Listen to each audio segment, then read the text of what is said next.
오늘 설교의 제목은 가죽옷을 입은 우리 작은 자 되기입니다. 같이 따라해 보실까요? 가죽옷을 입게 된 우리 작은 자 되기. 네, 갑자기 자막이 사라졌어요. 네, 가죽옷을 입게 된 우리 작은 자 되기입니다. 제가 첫 전임 사역지에 있을 때 일입니다. 그때 제가 청년부를 맡고 있었거든요. 청년부를 맡고 있어서 정말 즐겁게 사역을 했었던 기억이 있습니다. 현재 저희 자녀들은 세 자녀입니다. 그런데 당시에 막내가 태어나지 않아서 첫째 아들과 둘째 아들이 있었습니다. 이 아이들이 유치원생이었어요. 어느 날 저희 아들과 딸이 저희들이 살던 이 아파트 지역에서 길 잃은 강아지를 하나 데리고 왔습니다. 다행히 이제 강아지가 굉장히 건강했어요. 그런데 저희 집에서 이 강아지를 키울 수 있는 여건이 되지 않았습니다. 그래서 여러 가지 많은 생각을 한 이후에 이 강아지를 장모님 댁으로 보내야 되겠다라고 생각을 하고요. 아내와 의논을 한 후에 그렇게 했습니다.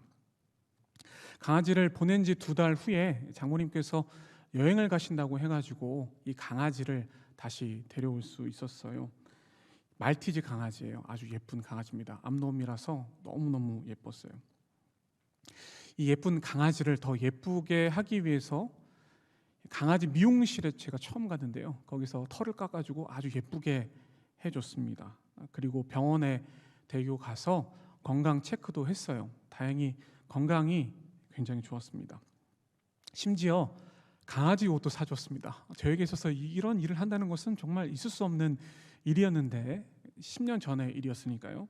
그렇게 했어요. 너무 예뻐가지고 그렇게 할 수밖에 없었습니다. 제 마음이 그렇게 동해가지고 이 강아지를 너무나도 예쁘게 꾸몄어요. 강아지 이름이 아롱입니다. 이 아롱이와 함께한 5일은 너무나도 행복했고요. 저희 아들과 저희 딸은 너무나 예뻐했어요. 이 강아지를요. 하루는 저녁밥을 먹기 위해서 함께 식탁에 앉았습니다. 대부분 각자 기도하고 밥을 먹는데 저희 아들이, 유치원생이었던 저희 아들이 갑자기 손을 들더니 제가 기도하겠습니다 이렇게 얘기를 한 거예요. 그래서 대표 기도를 시켰습니다. 이렇게 기도를 했어요. 하나님, 아롱이를 보내주셔서 감사합니다. 아롱이의 피부가 조금 안 좋다고 합니다. 꼭 고쳐주세요. 그리고 제가 중이염 때문에 많이 힘듭니다. 수술 날짜가 얼마 남지 않았습니다. 하나님 꼭 나을 수 있도록 도와주세요. 예수님의 이름으로 기도합니다. 아멘. 당시 제 아들의 유치원생이었고 귀가 많이 안 좋아서 중이염 수술 날짜가 얼마 남지 않았습니다. 그런데 이 기도 내용을 듣고 있는데 마음이 울컥해지는 거예요. 그 울컥해진 내용은 뭐냐면 자신을 위해서 기도하기보다는 또 다른 생명을 위해서 기도하는 이 아들의 모습에 제가 감동을 받았어요. 다른 생명을 위해서 기도한다는 것은 참 귀한 것이거든요. 특별히 강아지를 위해서 기도한다는 것은 정말 귀한 것이라고 할 수 있습니다. 배려가 있었던 것이죠. 저희 아들은 지금 중3입니다. 네, 아주 오래된 일이죠. 저는 그때 마음속에 이렇게 기도를 했습니다. 하나님 앞에 이렇게 기도했어요. 하나님, 하나님의 사람은 비록 육신의 죄를 짓고 있어서 가죽옷을 입고 있지만, 이렇게 가죽옷을 입고 있지만 결국 우리는 주님의 은혜로 말미암아 의의 흰옷을 입고 살아갈 줄 믿습니다. 그리고 더 나아가서 나 아닌 다른 생명을 위해서 기도하는 그런 삶을 살아가길 원합니다. 이렇게 기도를 했어요. 사랑하는 여러분, 우리는 현재 이 가죽옷을 입고 있습니다. 그러나 우리는 계속해서 하나님과 함께 동행함으로 말미암아 하나님의 은혜로 이 가죽옷을 벗고 의의 흰옷, 순결한 의의 흰옷을 입고 살아갈 줄 믿습니다. 오늘 본문을 보면 아담과 하와가 타락하기 전에 벌거벗은 것에 대해서 부끄러움을 느끼지를 못했습니다. 왜냐하면 하나님과 올바른 관계, 의의 관계 가운데 있었기 때문에 부끄러움을 모르며 살았어요. 여기서 의라는 것은요, 하나님의 말씀에 순종하고 하나님의 영광을 오롯이 드러내고자 하는 상태를 말합니다. 이것이 의라고 할 수가 있는 것이죠. 올바르다, 의롭다라는 뜻이에요.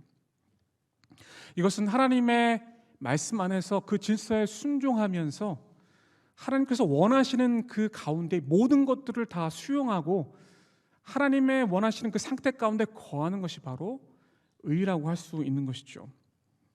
다시 말해서 하나님을 정성 다해서 예배하고 또 예배하고자 하는, 그리고 하나님을 온전히 사랑하고자 하는 상태를 바로 의라고 말할 수 있습니다. 그런데 죄로 인해 타락한 인간들은 하나님의 질서에서 벗어나려고 했어요. 하나님이 원하시는 말씀에 순종하지 않았습니다. 하나님께서 언약을 베풀어 주셨는데 그 언약을 지키지 않았어요. 그래서 하나님께서는 창세기 6장에 보면 자신의 영광을 거두어 가셨습니다. 하나님의 영광이 인간 가운데 있지 않았어요. 결국 하나님과의 관계가 깨져버린 거죠. 의가 아니라 불의의 상태 가운데 있게 된 것입니다. 마치 부모님과 자녀가 어떤 일이 있어가지고 대화가 단절된 상태를 말하는 것이죠. 완전한 관계가 깨어진 거예요. 이것이 불의입니다. 이런 의의 상태가 깨져 버리자 이후에 아담의 후손들인 인간은 하나님 앞에서 부끄러움을 느끼게 된 거예요. 그 전까지는 부끄러움을 느끼지 않았습니다. 부끄러움 없이 그냥 살았어요. 자연스럽게요. 그런데 죄가 들어오자마자 하나님의 질서 가운데 거하지 않고 무질서의 상태 가운데 있자마자 이제 자신의 부끄러움을 느끼게 된 거예요. 그리고 또 다른 누군가에게 부끄러움을 느끼게 되었습니다. 그리고 그 부끄러움을 가리려고 했어요. 이 부끄러움을 어떻게든 가리려고 정말 무수한 행동들을 많이 했죠. 첫 번째 그 일이 창세기 3장에 나와 있습니다. 창세기 3장 7절에서 10절까지 말씀을 같이 봉독하시겠습니다. 이에 그들의 눈이 밝아져 자기들이 벗은 줄 알고 무화과 나무 잎을 엮어 치마로 삼았더라. 그들이 그날 바람이 불 때 동산에 거니시는 여호와 하나님의 소리를 듣고 아담과 그의 아내가 여호와 하나님의 낯을 피하여 동산 나무 사이에 숨은지라. 여호와 하나님이 아담을 부르시며 그에게 이르시되 네가 어디 있느냐. 이르되 내가 동산에서 하나님의 소리를 듣고 내가 벗었으므로 두려워하여 숨었나이다. 아멘. 첫 번째 한 행동은 무엇이냐면 무화과 나무 잎을 통해서 자신의 수치를 가린 거죠. 무화과 나무 잎이 무엇입니까? 인간의 공허와 그 수치, 그 부끄러움을 가리기 위한 도구였습니다. 이 무화과 나무 잎이요. 다시 말해서 자신의 공로에 의한 자랑, 교만, 모든 행동들을 다 말하는 것이죠. 이것이 무화과 나무 잎입니다. 그런데 잘 생각해 보십시오. 무화과 나무 잎이 시간이 지나면 말라버립니다. 계속 보존되지가 않아요. 말라버려요. 그것을 난 사람들은 자신의 부끄러움을 가리기 위해서 무수한 행동들을 했습니다. 어떻게든 가려야만 했어요. 왜냐? 하나님과의 관계가 깨어져 있기 때문이었습니다. 그래서 좀 더 나은 사람이 되고자 한 거죠. 남들보다 좀 더 나은 사람이 되고자 했고, 좀 더 다른 사람들보다 나은 삶을 살기 위해서 정말 무수한 행동들, 또 자랑, 교만, 그런 가운데 서 있게 된 것입니다. 분명한 것은 한시적으로 그런 것들은 가릴 수가 있어요. 자신의 부끄러움과 수치를 가릴 수는 있습니다. 그런데 무화과 나무 잎처럼 어느 순간에는 다 말라버리게 되는 거예요. 절대로 영원하지가 않습니다. 뿐만 아니라 불의의 결과로 자신의 부끄러움을 가리는 장치로서 자기 이외의 다른 사람들을 공격합니다. 그리고 자신이 지었던 죄를 다른 누군가에게 떠넘기려고 하는 거죠. 창세기 3장 11절과 12절 말씀을 읽어보실까요? 그 내용이 나와 있어요. 자, 함께 읽겠습니다. 이르시되 누가 너의 벗었음을 내게 알렸느냐? 내가 내게 먹지 말라 명한 그 나무 열매를 내가 먹었느냐?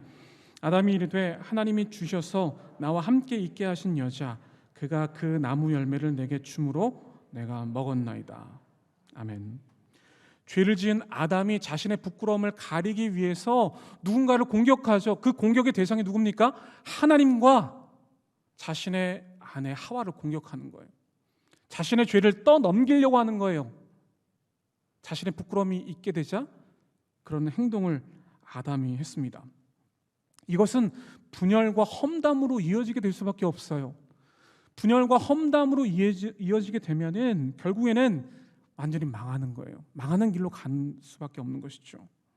이 모든 것은 자신의 부끄러움을 가리기 위해서 했던 처절한 몸부림의 결과였습니다. 남을 비난하고 험담하는 것은 자신의 부끄러움을 가리는 수준에서 벗어나지 못한다는 것을 성경은 우리에게 말씀하고 있는 거죠. 이를 통해서 우리는 여전히 본질상 진노의 자녀였다는 것을 알 수가 있어요. 성경에서 우리에게 이렇게 말씀하고 있습니다. 에베소서 2장 3절 말씀을 같이 읽어보실까요? 함께 읽겠습니다. 전에는 우리도 다 그 가운데서 우리 육체의 욕심을 따라 지내며 육체와 마음에 원하는 것을 하여 다른 이들과 같이 본질상 진노의 자녀이었더니. 아멘. 그렇습니다. 우리는 본질상 진노의 자녀였습니다. 하나님을 등지고 죄 가운데 거하는 존재였다는 것을 말씀해 주고 있는 거예요. 그래서 자신의 공허함, 자신의 부끄러움을 가리기 위해서 수많은 공로를 쌓아 올렸어요. 그것이 인간의 문명이자 인간의 기술, 여러 가지 많은 과학의 발달이라고 할 수가 있습니다. 그런데 안타깝게도 그 모든 것들은 가릴 수가 없어요. 오직 이 부끄러움을 가릴 수 있는 것은 하나님의 은혜, 주님의 십자가의 보혈, 그것만으로 우리의 죄를, 우리의 부끄러움을 가릴 수 있는 거예요.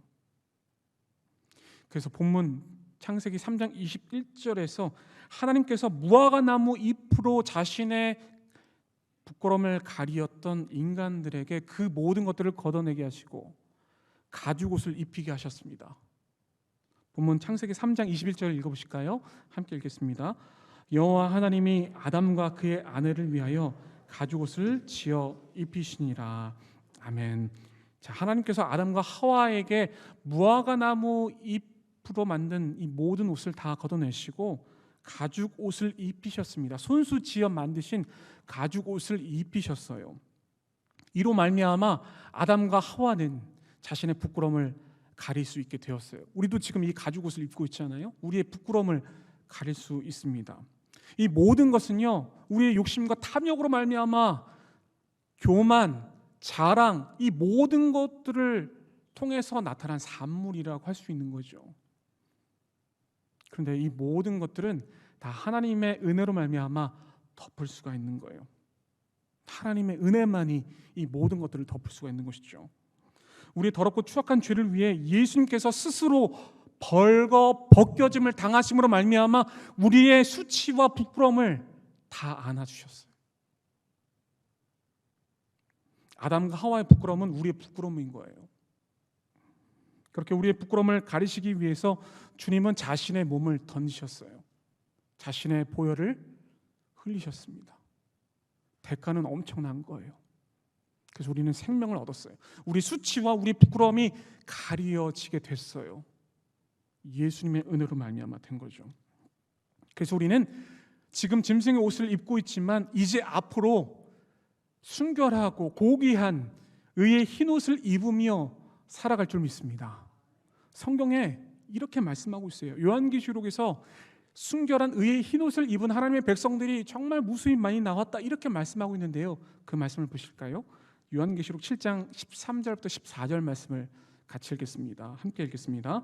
장로 중 하나가 응답하여 나에게 이르되 이 흰 옷 입은 자들이 누구며 또 어디서 왔느냐?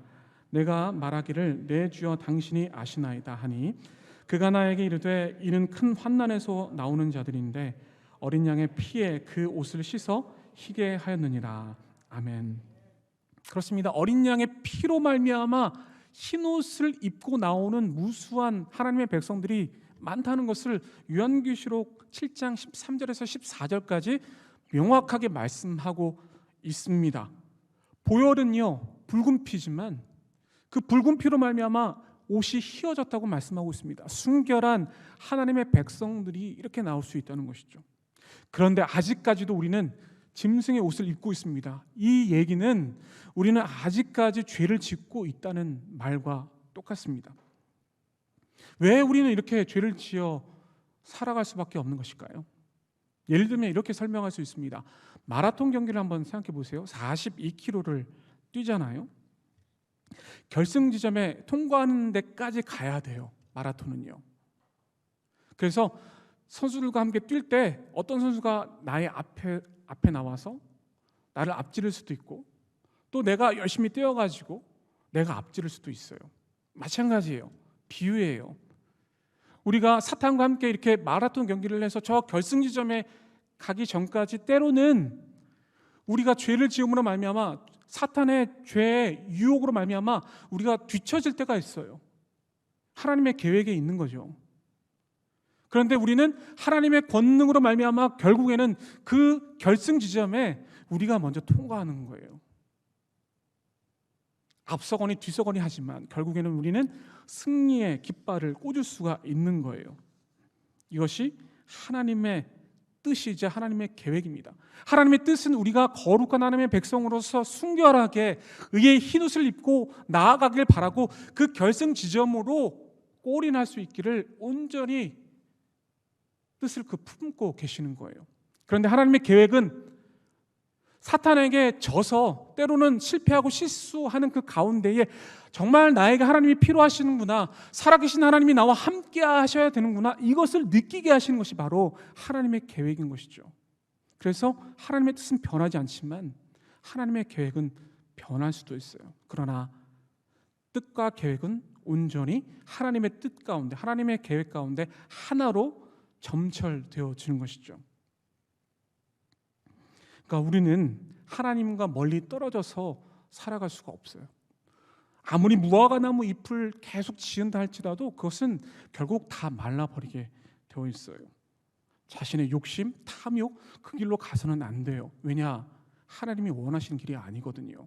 하나님의 질서가 아니거든요. 그 모든 것은 다 무질서예요.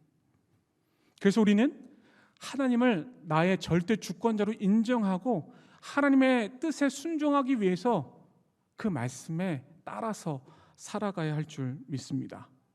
하나님과의 올바른 관계 안에 서야 되는 거예요. 그래서 주님께서는 우리에게 믿음을 주신 거예요. 그 의의 길로 가기 위해서 우리에게 믿음을 주셨는데 그 믿음이 바로 우리 안에 있는 용기인 거예요.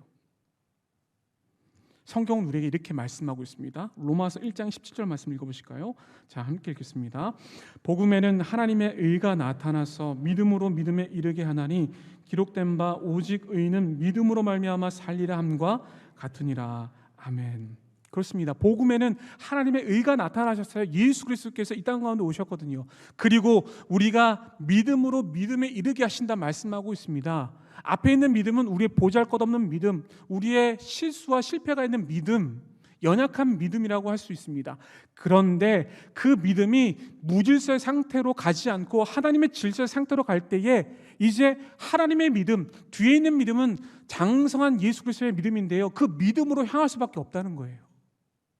부족하고 연약하고 보잘것없는 믿음이지만 하나님께서는 하나님의 말씀을 통해서 우리를 그렇게 이끌고 가신다는 거예요. 그래서 우리는 그리스도의 장성한 분량에 이를 수 있습니다.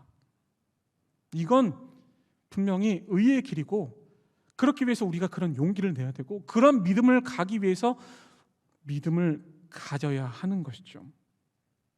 그리고 이제 우리는 그 믿음과 의의 길에 이르러서 이제 하나님을 사랑하고 이웃을 사랑할 수 있는 자로 서게 됩니다. 그 길로 수렴되어져 가는 거예요. 저는 이것을 작은 자 되기라고 말하고 싶어요. 제가 번동제일교회 오기 전에 바로 직전에 사역했던 교회 집사님에 대해서 말씀드리려고 합니다. 전에도 제가 한번 말씀드린 것 같은데요, 이 집사님은 조현병으로 큰 어려움을 겪으셨어요. 조현병 아시죠? 정신분열증이에요. 막 이상한 환청이 들리고 이상한 행동을 하고 이상한 말을 해요.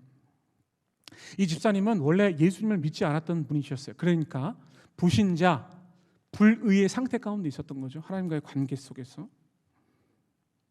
그런데 직장에 다녔던 언니의 전도로 인해서 교회에 나오신 거예요. 언니분이 권사님이셨거든요. 이후에도 계속 교회에 나오시지는 않으셨습니다. 그러다가 저희 교구에 새롭게 구역장을 맡으셨던 좀 나이 드신 권사님이 계셨는데요. 이 권사님이 이 집사님께 전화를 하신 거죠. 그때 당시에 이 집사님은 정신분열증이 너무나도 심해져서 15층 아파트에서 뛰어내리려고 했어요. 왜냐? 환청이 들렸거든요. 지금 뛰어내리지 않으면 너의 자녀들이 다 죽을 것이다. 환청이 들린 거죠. 그런데 그 때에 구역장님의 전화가 온 거예요. 그래서 구역장님의 도움으로 아파트에서 뛰어내리지 않으셨어요. 그리고 주님의 한량없는 은혜로 말미암아 교회에 나오셨어요. 이때부터 저와 구역장님은 이 정신분열증에 대해서 알게 되었고, 이 조현병이 얼마나 심각한지에 대해서도 정말 처절하게 느꼈습니다. 정말 수없이 많은 경험들을 했어요. 그래서 CC대 때마다 만나서 예배드렸고 정말 열심히 기도했고요. 제가 아는 치료센터에 가서 열심히 치료를 받으셨고, 또 정신과에 가셔서 상담을 받고 약을 처방을 받으셨어요. 놀랍게도 수많은 노력과 희생으로 말미암아 지금 완전히 치유되셨어요. 약도 안 드세요. 먹다가 한두 알 먹다가 이제 안 드세요. 이제는 누군가를 돕고자 하는 사람으로 서겠다고 하셔요. 노방전도도 하셨고, 또 요양보호사 자격증 따셔가지고 대학도 다니고 계세요. 얼마나 감사한지요.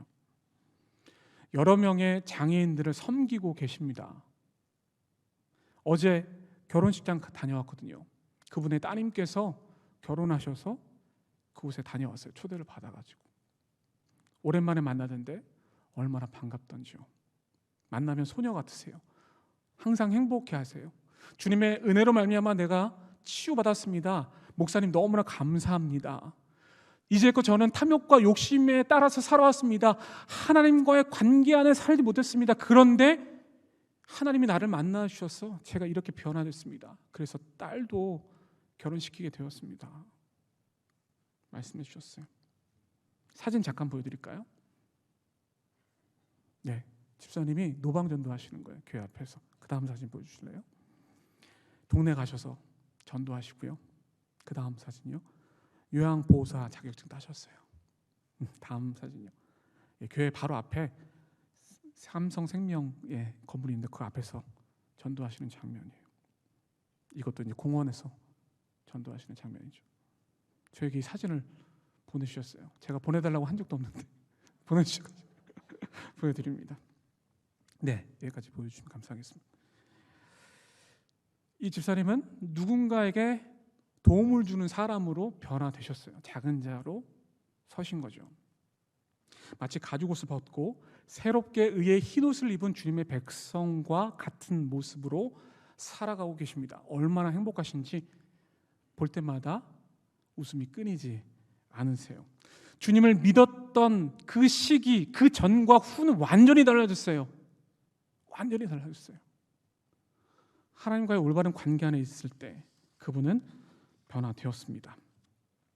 마태복음 19장 16절 이하를 보면 재물이 많은 청년이 예수님께 와서 이렇게 질문을 합니다. 선생님, 제가 무슨 선한 일을 하여야 영생을 얻겠습니까? 이렇게 질문을 했어요. 이때 예수님께서 이 청년에게 이렇게 대답하십니다. 어찌하여야 선한 일을 내게 묻느냐? 선한 분은 바로 하나님이시다. 그러니까 계명을 지켜라. 재물이 많은 청년의 물음은 영생을 얻기 위해서 무엇을 하는가가 중요했어요. 어떤 일을 하는가에 따라서 내가 영원한 생명을 얻을 수 있는가, 이것이 관심사였지만 주님은 그 질문에 이렇게 말씀하십니다. 선한 일이 중요한 게 아니라 선한 분을 닮아가는 것이 중요하다, 이렇게 말씀하고 있는 것이죠. 여기서 우리가 반드시 알아야 할 것이 있습니다. 선한 일을 하기에 앞서서 선한 분을 닮아가야 돼요. 하나님과의 올바른 관계 가운데 있어야 합니다. 그럴 때 가죽옷을 벗고 의의 흰옷을 입으며 주님을 찬양하는 자로 설 수 있는 거예요. 그리고 자연스럽게 선한 일을 할 수 있는 것이죠.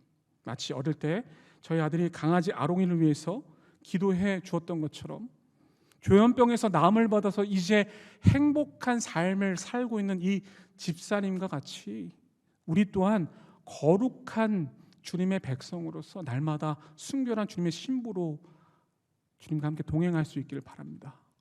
이것이 가죽옷을 벗고 의의 흰옷을 입으며 작은 자의 삶을 사는 삶이라고 할 수 있을 것입니다. 우리 모두가 그런 삶으로 나아갈 수 있기를 간절히 바랍니다.